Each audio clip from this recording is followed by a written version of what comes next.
Good evening. I'd like to welcome everyone to our November the 12th, 2024 regular council meeting for the month. Roll call, please. Mayor Reeves. Aye. Vice Mayor Yao. Here. Councilmember Brown. Here. Councilmember Clancy. Here. Councilmember Ollinger. Here. Councilmember Ramikis. Here. Councilmember Russell. Here. Councilmember Schmidt. Here. Councilmember Short. Here. All right. Any changes to the agenda? If not, motion to approve. So moved. Second. All in favor? Aye. Opposed? All right. Pledge allegiance. Mayor Reeves. Pledge allegiance to the flag of the United States of America and to the republic for which it stands, one nation, under God, indivisible, with liberty and justice for all. All right. Consent agenda. Mr. Manager. Yes, sir. On the consent agenda this evening is amendments to Parks and Recreation Commission bylaws, authorization to apply for Virginia Department of Fire Programs grants, electric rate class for residential customers with a business home occupancy permit, 2025 Culpeper Town Council meeting calendar, treasurer's reports, and minutes of previous meetings. Motion to approve. Second. All in favor? Aye. Opposed? All right. Public forum. The public forum is an opportunity for town citizens, visitors, and groups to speak or bring to our attention any town government-related issues. Please state your name and place of residence for the record. Limit your comments to 3 minutes. Groups are requested to have a spokesperson.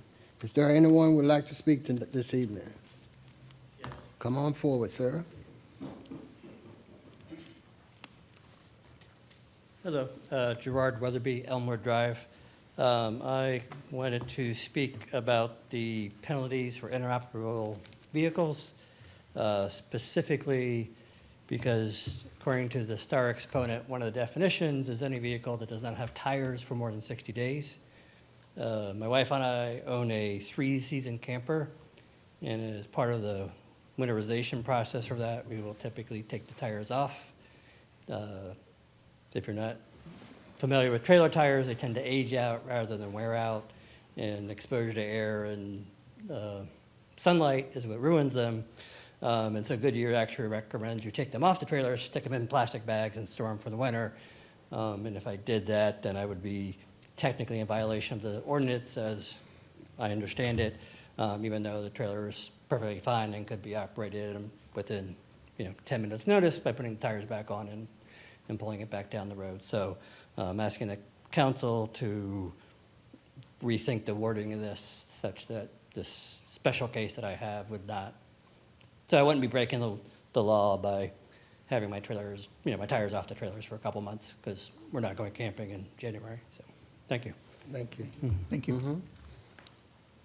All right. Anyone else? If not, I'm going to close the public forum.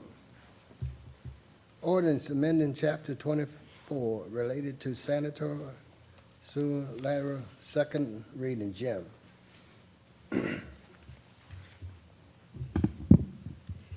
Good evening, Council. Before you have a report and recommendation for a definition change for sanitary sewer lateral. This is a second reading. I'll be happy to answer any questions you may have. Any questions? Thank you, Jim. Thank you.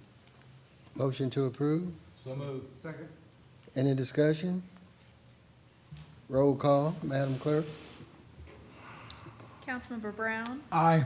Councilmember Clancy. Aye. Councilmember Ollinger. Aye.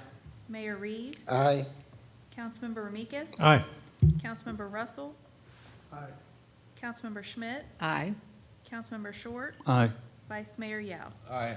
The motion carries. Ordinance amending Chapter 20 relating to inappropriate motor vehicles, second reading. Andrew.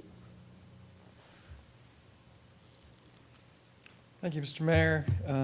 As noted, this is a second reading of this proposed ordinance amendment. This is essentially just to codify existing town practice by adding into the ordinance the specific language that talks about the ability of the town to assess fines related to this. That is currently taking place. There is an adopted line item within the town's fine and fee schedule related to this. So this is simply codifying it to provide greater defensibility for the town in the event that we have to take a matter to court. Again, this did come about through recommendation from town's legal counsel. And again, the recommendation before you is to hold this second reading and adopt ordinance number O-2024-010, amending Chapter 20 of the Town Code.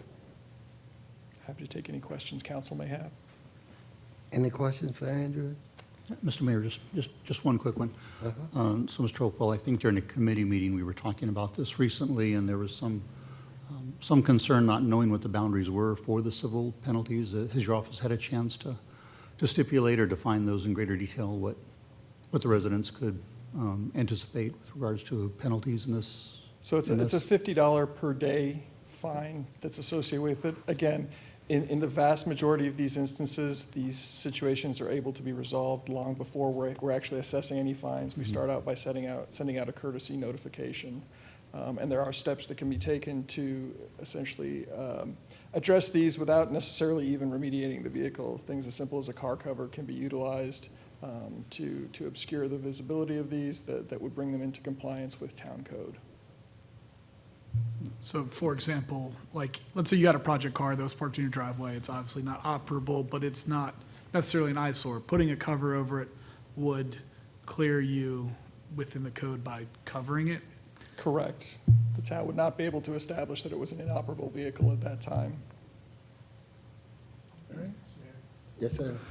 Yes, I guess to follow up with Mr. Short there, I think it's important to note that this is not a new ordinance.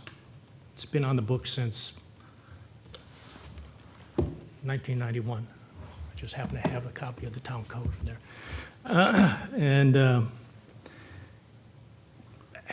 And so this is not the first, I mean, how many years is that now? 30-some odd years that we've been processing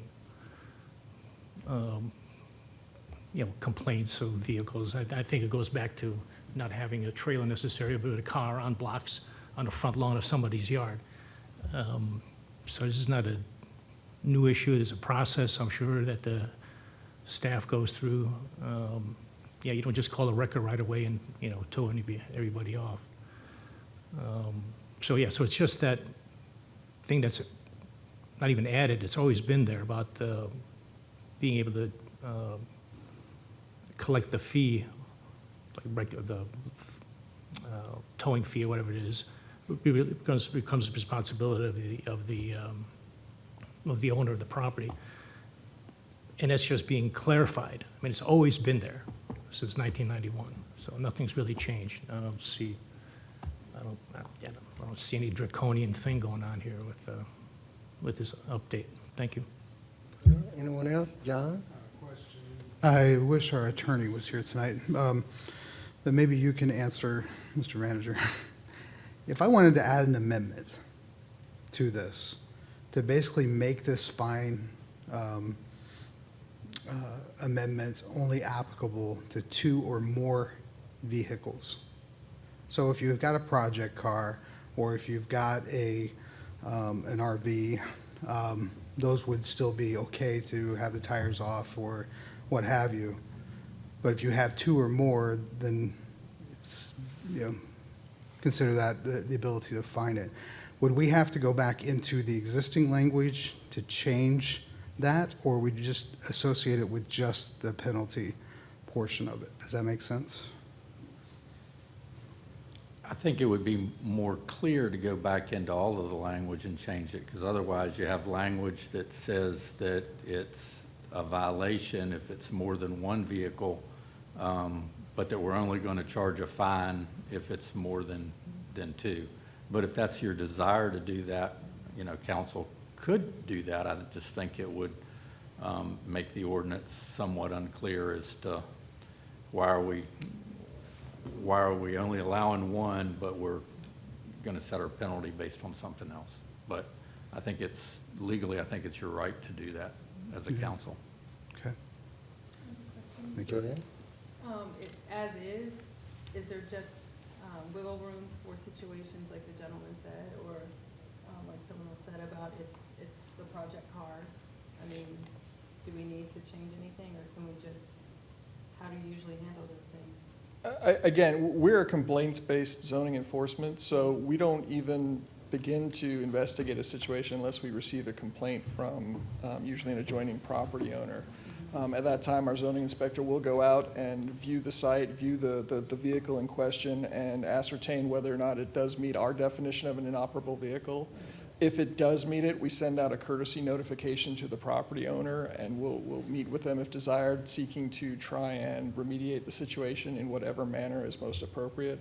In the instance that the gentleman described, if he simply put the tires on at the time that our zoning inspector visited the site or was invited to visit the site, that would meet our definition of an operable vehicle then at that time, and so would not come into, not be considered a violation.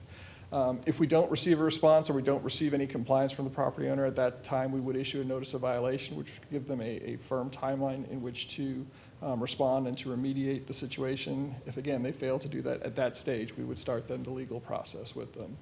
So, again, we try to work with them. Our goal is not to be punitive. Our goal is to bring about compliance so that everybody is following the same rules in town. What I'm hearing you say is that there's common sense. Anyone can call and lodge a complaint, but then staff will, vet it, and if it's not, then it's not. Correct. Okay. And in that scenario that was shared by the gentleman, if someone complained and staff went out, he would put the tires back on, and that would be it. They call it a day. Correct. But then, what if he takes the tires off, and someone complains again?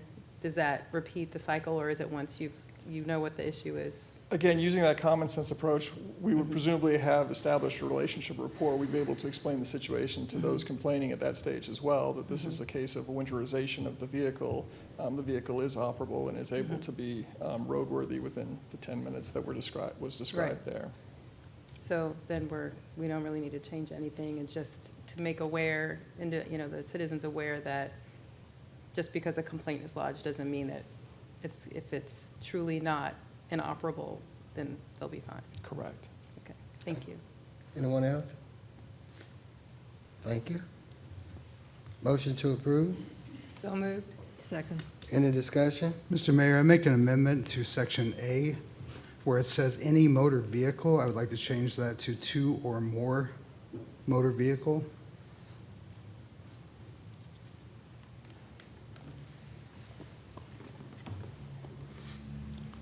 There's no second, Mr. Mayor? Are you asking for a second? Second? Do we have a second? No, I'm saying there is no second to the motion. Abstain? Oh, come on, guys. No? No? All right, motion to approve? Yes, On the original motion? yes. Councilmember Clancy? Aye. Councilmember Olinger? Mayor Reeves? Aye. Councilmember Ramikis? Aye. Councilmember Russell? No. Councilmember Schmidt? Aye. Councilmember Short? And just to be clear, just for myself, we didn't get a second on Mr. Russell's. No, no. Okay, all right. My vote is no. Vice Mayor Yao? Aye. Councilmember Brown? Aye. The motion carries. All right. Potential item for discussion at next interaction committee meeting. Councilman Short would like to discuss the upcoming changes regarding the Warming Center and the homeless issue, service streets, panhandling, potential county-run shelter. I'm open this up this time for discussion. Mr. Mayor, could you repeat that list? Repeat it? Just repeat it. Yes, sir. Councilman Short would like to discuss oncoming changes regarding the Warming Center and the homeless issue, services, street, panhandling, potential county-run shelter, etc. So we just need to. It's just a discussion, that's it. Mr. Mayor, if I can just elaborate a little bit. So The Town-County Interaction Committee has been spun back up to meet quarterly, and the desire for that is that the town-county begin to communicate a little bit more frequently and effectively, so that as we encounter issues that impact both the town and the county, we'll have established relationships and meetings, and we'll be able to communicate and collaborate more effectively. And a topic that has come up several times is what's the status of what the town and the county are doing with regards to supporting our local homeless population. And so we're getting into the warming shelter time. There's been changes from that here over the last couple of years. There have been there's a lot of feedback on questions on why the town or the county hasn't put together some type of 24/7 shelter for our local homeless.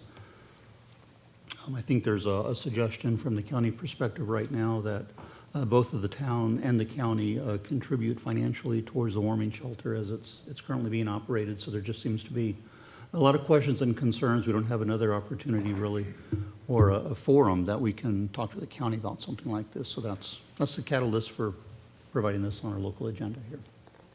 I have a question. Go ahead. But we don't need to like move to. No. We can, it's just. Just a letting us know. discussion, just a discussion. Yeah, Mr. Mayor, I would think though that we would want to have that discussion amongst ourselves first, so at least we have sort of a position that can be presented. To the Yeah, reaction. that would be my approach. All right. Anyone else? That would be the committee level. Right. Yes. Anyone else? All right, let's move right along. Town Manager Monday report. Is there any questions or comments? Do anyone have anything else? Just to clarify, to go back to the interaction item, so council has voted that all items going to interaction have to come from the full body of council, Right. not a committee. So you can certainly vote to send something back to committee for discussion, but it won't go directly to interaction committee unless it Okay. comes from the full body. Question. Question? Go ahead. When is the next meeting scheduled? When is the next interaction committee scheduled? The interaction committee has not formally set to meet quarterly. If they follow that, the next meeting would be December, held by the town. Well, that'll give us time at committee in November, and then still have council interaction, that's right, yeah. All right. Anyone else? Question, yeah. Go ahead. Well, would it then have to go from committee to full council, then to interaction? Yep. So is our next full council meeting before the next interaction committee? Yeah, and there'll still be time for that. November? Yeah, it's not till December, the interaction, December. After our council Right, meeting? right. Mhm. All right, anyone else? So do we need to- No. Any questions on the monthly meeting of the town manager? Anyone have anything else? If not, Happy birthday, shout out to Janie, belated. all right. Good night, everyone. Happy birthday. And we are And you. adjourned. Problem with that is the county